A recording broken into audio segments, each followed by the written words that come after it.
بله امی سر ست سالیا پیمانا لوزانی باخون لباکور کردستانی جی داخویانی گرین کات داین دب اتفاق کردستانی ده گلک سازی پارتی هیزن کرد رخصتن کردستانی آماده بون وانجی پیام خود داخویانی خودش خو مدوه بوره پار وکر امی سر وی داخویانی سر هلوستا لباکور کردستانی در کتی حولی باخون سروک پارتی آزادی آیت الله هاشتی مره ریز دارون بخیر هاتن برنامه همه بخير وخوش لا خير وخوش متفق هر هبه سيدا نها ام بحثا يكيتيت كان جرينجيا يكيتي هم للوزاني بحثا جرينجيا خورد كرنا يكيتي هات كرن كوبويكي وي ازادي بيبدس خستن اللي آمده داخویانیا ویا هفپار دجی همان پیام هبو لیکیتیه که چاوال سر چه اساسان بچه رنگیله دما امل هر دو داخویانیان جید مزین نتنیلور لباشور جیل روژاوا جیل روژلات جی نونرین وان دران وان گلان گلین هریمید میزینن او یکیتیه که خورد خویا دکدی سجیم نیرین آوا گودار بکن نه چی بیجند ویواری ده آنها تمام کرد ج سیاست مدار و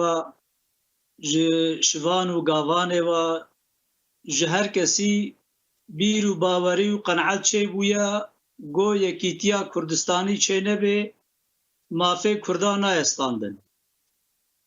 فقط الگور قناعتامه مخابن اف یکیتی و چاوا چه به و چلو چه به بچه آوای چه به هین حوجداری گوتو بجه هین اوانا صافی نبویا لورا بلکی از غلط جی بخوینم اما بس تشتیگو از سیاستا کردی دخوینم گل جی سیاست وادانا گل کی پیشتره یعنی گل به شرط به قید جی یکیتیان طویل آماده حاضره اما مقابل سیاست وان پارتی سیاسی این وکا گل جی یکیتیان طویل حاضر نبود هر پارتی ورا خوا ورا بردوزیا خوا ورا فکر و رامان خوا فازه نتویه ريزار وندوه جلك بارتي سازي ريخستن هيزبون الباكوري كردستاني لسر تشبنجي والهاف كومبون واوداخ يعني دا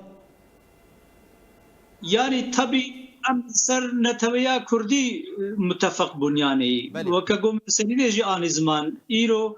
تمام كردا نتويا كردي ده متفقه يعني هر کس خوازه خوازی نتبج به نتبتی خلاص به يعني اوانا پرزگریکا هر کردکیه البته کی سر وینا جبو وینا عمل بکشتن هب يعني ارمانجو هدفا متوا اوا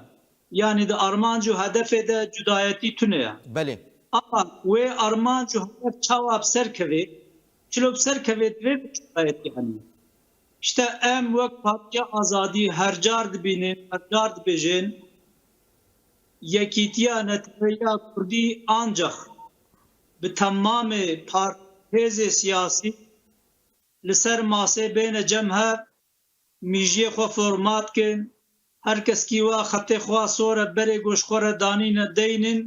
و حمو بهوره بفکره کی میجی کی هفپا خط کنه توی آبا کن گو هر کس پی قائل به وقتی نبی شکلی به هر کس کی بخوازه یعنی ایرو حقیقتک ما هيا یعنی ام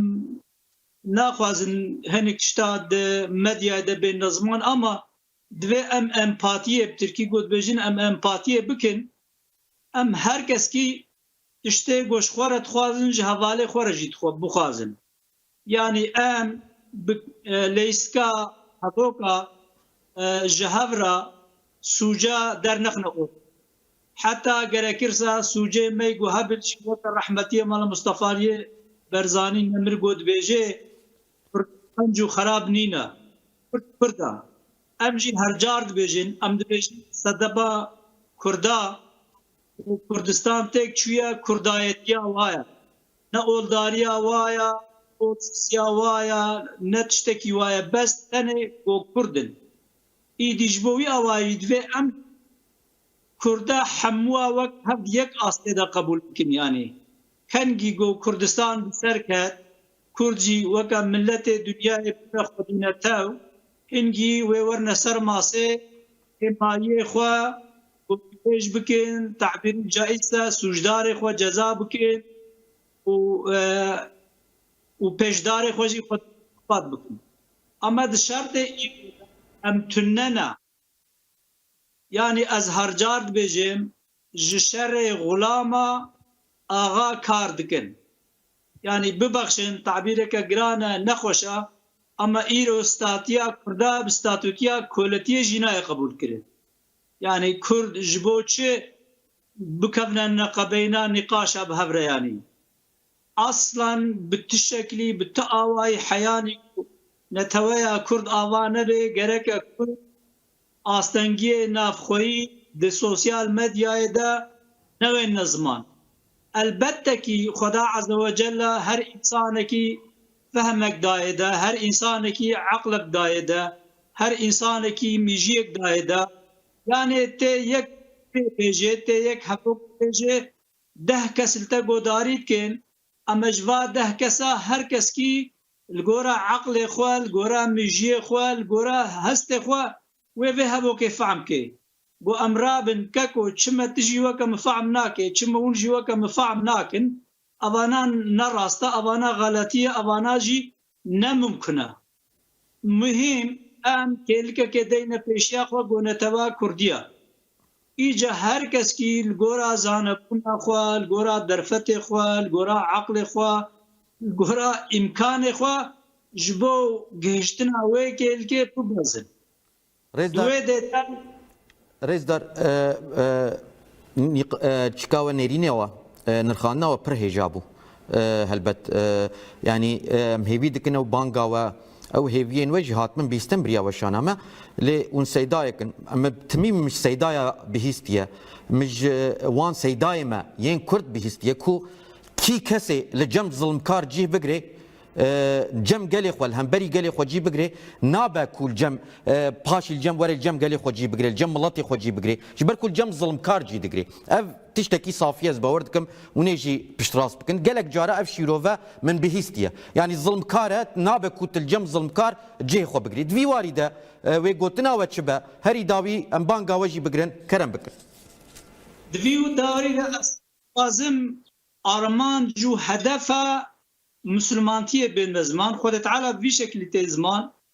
دو سورت النحل دا آیتا 36 دا ولقد بعثنا في كل أمة رسولا أن اعبدوا الله واجتنبوا الطاغوت صدق الله العظيم ما محقق تمام أمة را گلارا انسان را پیغمبر شیان دیجبو دوتشتا یک جبوگو بس خوش خدا را بطوینی خدا را سجده بکی د سجده کرنا خدا دا د عبادت خدا دا د اطاعت خدا دا شریک و حواله چینکه د دو منع خواج طاغوتی بکی طاغوت چیه الگورا تمام روشنبر اسلامی طاغوت او تشته گو حد خو ناسکه حد خو درباسکه حد خو درباسکه ببه ظلم حد درباسکرنجی ظلمه جبوی آوای یکسر armanca din, hedefa din, ibadeta Xweda û beremberiya tağut ya, bereberiya zalim ya. Yani gelek ayet hene, ez naxwazim bijar du dirêj bibe, di ayeteke dî de Xweda dibêje dibe hevalbendiya, hevaltiya zalimî nekin lewla wê agir we jî bişewtêne. Rehmel dê bavê wa. Wextê gote neyartiya ola İslamê ji dînê İslamê derxist hingî aman ji dînê İslamê re namêne. Yani hedef ji dînê İslamê re namêne. Arman cû hedefa yeke ser ji dînê İslamê ewa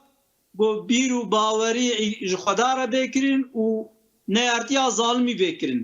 Bi tu şeklî bi tu awayî neyartiya zalimê nînayê efû kirin. پر زلال بو رحمل دی باوی و پر زلال گوت سر رجی گوتن نابه ساعتا و خوش خودش و راضی بش بکو اون بشتار بون و وقت خوش مر وقتان هر هبن ونجي هر هبن اما تبا بحبر سركفتي بكي ان شاء الله سپاس هر هبن هر سرکتی بن آمین بله تماشاوان هجاب ویرنگی ام گیشتن داویا نیو روژه هلبت مجارین ناوا نیو روژه درکتن پیش نوچه بویر آگاهیم برفرهتر امید بولتنا خویا سرکه ده د بولتنا خویا ساعت 17 د بریه حوالین خو جوړ راګین پاره بخاطر